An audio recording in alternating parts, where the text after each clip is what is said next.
Mi nombre es Alma Angélica Colín, estudiante del primer cuatrimestre de la especialidad en Derecho, y mi presente video es para hacer la entrega sobre los elementos positivos y negativos del delito, así como las fases de las escuelas.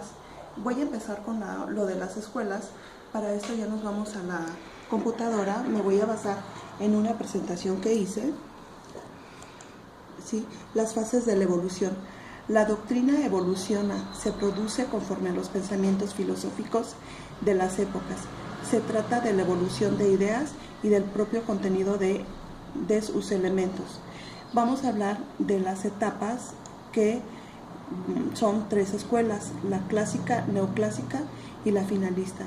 La escuela clásica inició a finales del siglo XIX, la neoclásica fue dominante hasta mediados del siglo XX y la escuela finalista empieza a desarrollarse en los años 30 y 40. En todas ellas se manejan los mismos elementos, pero con distintos conceptos, que son la acción, la tipicidad, la antijuricidad y la culpabilidad. Enseguida los vamos a ver cómo se van desarrollando en cada una de las escuelas. La escuela clásica utiliza analizar el concepto delito de los métodos de las ciencias naturales. Es un método analítico basado en el empirismo. Señala que el principio del libre albedrío como base de la conducta humana. Sus principales representantes son Beccaria, Bethan y Feuerbach. Para esta escuela, todos estos hombres serán libres, iguales, racionales y podrán en consecuencia actuar responsablemente como individuos. Beccaria nació en 1738 y muere en 1794. Su obra más importante fue De los delitos y de las penas. Para Bethan es un conocido filósofo que sus grandes aportes fue a la sociología del derecho y al derecho mismo. Él decía: lo que justifica la pena es su utilidad mayor, o mejor dicho, su necesidad, que los delincuentes son los enemigos públicos y la sociedad se defiende por medio de la pena. Feuerbach fue un criminalista alemán que fue redactor del Código Penal de Baviera, que sirvió como modelo para la creación de los códigos penales europeos. Las causas para criar la escuela clásica eran las malas pasiones como la avaricia, la pereza, la venganza, los celos y la lujuria. Para la escuela clásica, ahora nos vamos a ir ya por cada uno de los conceptos.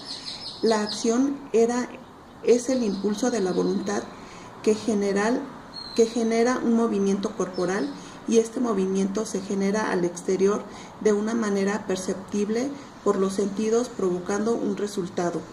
La tipicidad es descriptiva, pero no valora nada. La simple descripción objetiva no significa que esté valorando de una manera positiva lo que dice. Es algo valorativamente neutro. La antijuricidad es un elemento objetivo, valorativo y formal. Para la teoría clásica, con la antijuricidad lo que hace es enjuiciar la parte objetiva del hecho externo.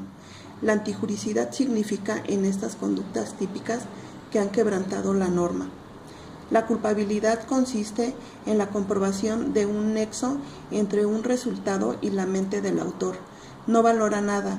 La diversa intensidad del nexo de unión da lugar a distintos grados. La escuela neoclásica inicia en la década de los 30. Corresponde a la influencia del neocantismo, cuya máxima aportación es la introducción de ideas del valor.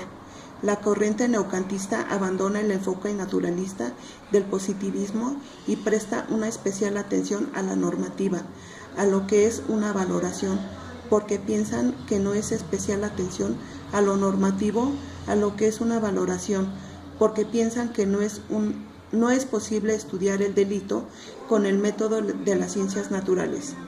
Para esta corriente es necesario que las ciencias del espíritu analicen un método y que este método tenga esas variables que puedan producir al hombre con criterios más abiertos, entre los que se incluyen las valoraciones.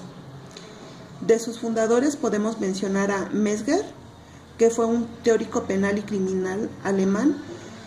Hizo importantes contribuciones para la dogmática del derecho penal, especialmente para la comprensión del hecho, los elementos subjetivos de la antijuricidad y el concepto de la culpa.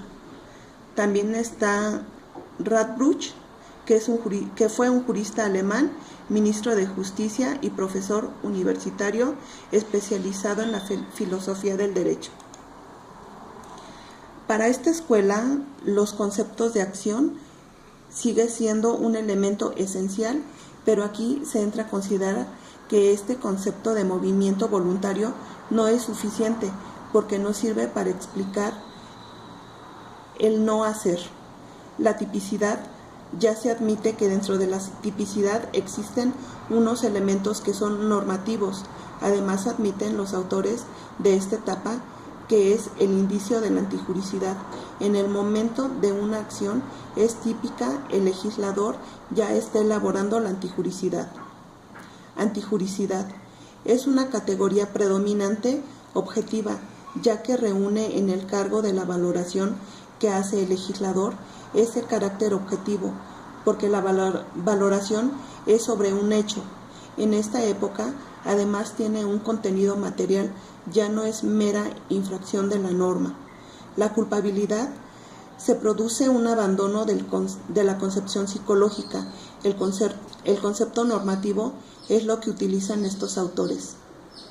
El concepto normativo entiende la culpabilidad como reprochabilidad o conjunto de condiciones que permiten formular un juicio de reproche al sujeto por el hecho que ha cometido.